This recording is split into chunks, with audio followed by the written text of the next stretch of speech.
So, take out your business card, put on some Huey Lewis the News, and try getting a reservation at Dorsia now, because it's time for Frightful Failures!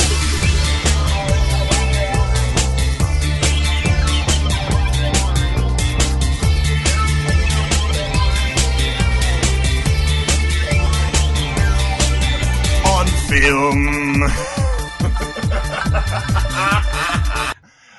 Haven't you, at this point, had every single moment of Force Awakens spoiled for you? Actually, not exactly. There are a few things that I know that are definitely spoilers. Obviously, I know that Luke comes back. Okay, I know that. Okay. I know that that a certain beloved character dies. Do you know that R2-D2 and C-3PO have a baby in the movie? No, I missed that. I didn't. Yeah. That sounds incredibly painful. It is. Speaking of that, the other bizarre thing is that not only can you buy vinyl and a record player at Urban Outfitters, but they sell cassette tapes and tape players now. My God. Like Walkmans? Like walk around? Wow. Yes, exactly. And I was like, that's bizarre. Because with vinyl records, you can make the argument that the sound is crisper, that, it does sound different, and it's a more tangible, format to have, and it's kind of art as well as music. I can't think of any argument for a cassette, because it's like, oh, well, it's portable. Yeah, well, so is an iPod. Yeah, but it's like a plastic cassette tape, and if you play it too much, the tape will wear out, and you can't listen to it anymore. It's like, well, that sounds really awful. That sounds like a stupid thing that I'm glad we moved on from. Well, if we're going to have one male main character, let's just completely underplay him, have him be really no help to the team whatsoever, and just kind of be a complete dingus who's designing, tits on. Is that what you're doing, by the way? And when you say photoshopping, like I'm working on Photoshop products, are you making like a ghost with tits to show to your team, or? No, not a ghost with tits, but I'm taking other famous mascots and putting tits on them. Like it's like Ronald McDonald with tits, the Burger King with tits. Like it's a very, very serious project that I'm working on. She's some bunny, isn't she? Great to see her again. It's been years, but I never forget her face. Especially if I've sat on it. Hope you have the fun with her that I do. I love that little mole on her butt, don't you? And how about that sensitive left nipple? And what mouth action? I thought Jaws only moved that fast in water. A little too much teeth for my taste, but she's learning. You know Luann likes to make a guy happy. More than you do for her, Marco. But then, you have a problem, don't you? It's called limp dick. Now let me just say, we did not edit that clip. Like if you're going, there's no way he says all that. He really does. He genuinely does. And I apologize in advance for these clips being so long, but I couldn't justify cutting these clips down when this dialogue is so fucking great. You have to hear all of it. So there's a lot of clips, and they're pretty long. I'm just gonna, let you guys know right now, because you have to hear all of this. Oh my God. There's so many moments of that. Like, honest to God, I could have done the whole episode just talking about that scene.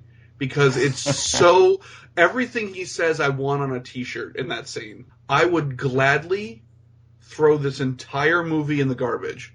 I would throw this whole thing away if instead you gave me a movie about this particular cop and the weird mustache one who tells him at the beginning, like, oh, you're going to hate my guts, but we got a guy in here, he says if we get closer, he starts cutting. And then afterwards he's like, oh, we got a double header. This is going to go over like a fart in a phone booth. Like, I want their buddy cop movie, and I want to just have a movie about that police department.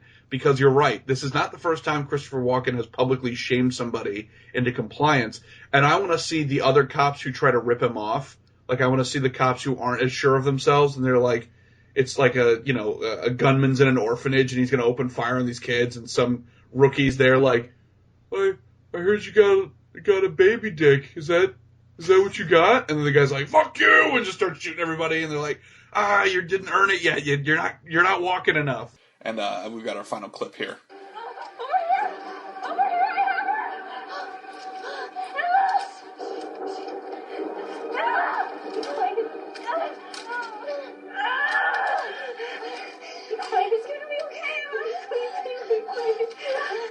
Which I know that's a little hard to understand because there's a lot of groaning and moaning going on, but this blonde, while the two girls are freaking out and trying to rip their sister out of the woods, this blonde woman's just sitting there just going, shh, please be quiet, shut up, please be quiet. He's nearby, please. I've already met him. He's buried me under the earth. I beg of you to shut up. Right. Please shut up. Which, speaking of groaning, if you could play just like few seconds of that, would be great.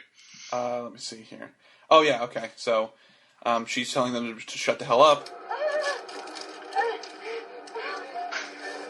Oh man, that's good stuff.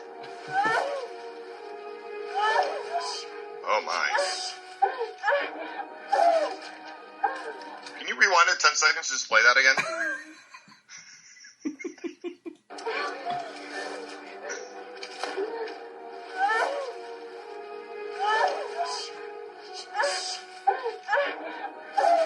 That's basically how it usually works for me, too. A lot of groaning and somebody just going, shh, shh, shut the fuck up.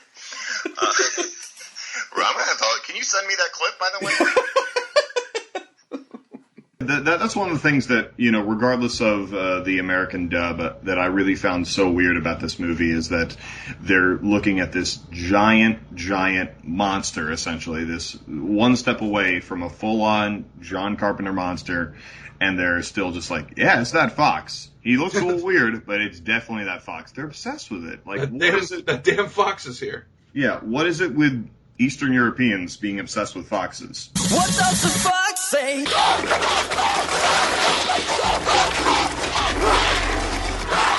So anyway, so they sit down and eat, and then I have to say the other amazing line in this is she's eating the spaghetti, which he made. Apparently, it's spaghetti and clams. Apparently, is what we gather. Mm-hmm. And she goes, "Oh, this is really good." And he goes, "Well, it's really easy to make. It's just fresh clams, virgin olive oil, garlic, and lots of garlic." And then she's like, nom, nom, nom. And then he's like, "So, which are you, the fresh clam or the virgin olive oil?" And then she's like, which do you think I am? And then it strikes him like that was never going to be an option. Like, she had to answer one or the other. And when she hits him with that, he's just like, son of a bitch, you win. I would have watched that. Like, I would watch a movie, like, almost if it was like a remake of The Dentist, but instead it's with this guy, and he's just losing his shit. Like somebody's like, well, I don't like, my cheekbone seems a little, and he's like, don't you ever fucking talk to me about your cheekbones. Like, just losing his mind. Because when he's talking to the girls in that last scene, he's literally holding a knife in his hand, and he goes, let's talk about this rationally. And then he looks outside, and there's an ice cream man, and he's like, would you like some ice cream? And she's like, yeah, sure, that would be great. And he goes, what flavor do you want? Vanilla's just fine. Oh, come on, Laura. Be more daring. And she's like, why don't you pick for me? Splendid. And he goes out and goes to get ice cream, and she starts... I'm feeling your whispering in my butthole when you do Exactly. Oh, it's going to get worse. Oh, I get what David is trying to say. He means we don't have the production value of his podcast. You know, his stories have sound effects like old-time radio drama. Oh, well, we can do that. That's nothing. Yeah, exactly. Zach, be my Foley artist. Okay, all right. So, I was walking through the woods late at night. I heard the wind howling. I heard the wolves howling. Ow! I heard the frogs howling. Even heard the monkeys chattering. When suddenly, I looked up and I saw a man approaching me. Ooh. He walked over to me, and when he got to me, he crouched down and started having violent diarrhea all over the ground. It got everywhere, spreading to me, covering my shoes, getting inside my shoes, filling up my shoes. What? Stop. Please, just stop. You're both idiots. Okay, that's harsh, but still pretty fair. I cannot believe I canceled another meeting to be here. You both are the worst storytellers I've ever heard. And you wouldn't know something scary if it bit you in the ass. Oh, hey, that's a good story idea.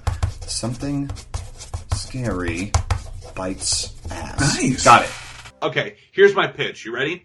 John Saxton is a werewolf who's a little over the hill. And now he's trying to get his groove back and find a werewolf bride so that he can rule his kingdom. John Saxton, fucking herpity derp derp in My Mom, My MILF is a Werewolf. Werewolf. And I need a werewife. I suppose we're going to live in a warehouse. So the warehouse joke. It's a great joke. How dare you lie on the show? How dare you? No, that was up there with the seeing a sci-fi production and an asylum production. That was up there, same amount of groan. When she was like, would we live in a warehouse? I was like, oh, God, stop it. I had an ulcer. I developed an ulcer at that fucking line. Honestly, anytime they either made a terrible werewolf pun or said the line, my mom's a werewolf, they just should have had every actor and every member of the crew just lean into frame and all stare directly into the camera for a solid beat. I was hoping that every time they would say that, just somebody in the background would just violently vomit. That's what I was hoping. But you know what they say? Your mom's a werewolf. I'm watching it and I'm going, is John Saxton gonna fuck these two girls? Because they both just stand there and just accept it, and he's just like, so you got a little garlic here. Ooh, spicy. Let me throw that. Oh, you got a little holy water here? Let me just dab a little bit of that, on the fucking, yep, a little cologne there. Oh, a little cross. Let me throw that to the fucking dog, because Jesus is dead. And I reign supreme. How's it going, ladies? I was like, is he going to pull his dick out now? What is going on here? Thank you, everyone, once again, for listening to Frightful Failures on Film. I am, of course, Zac Romero. And I am T.N. Guignol. Thank you for listening, and continue circulating the tapes.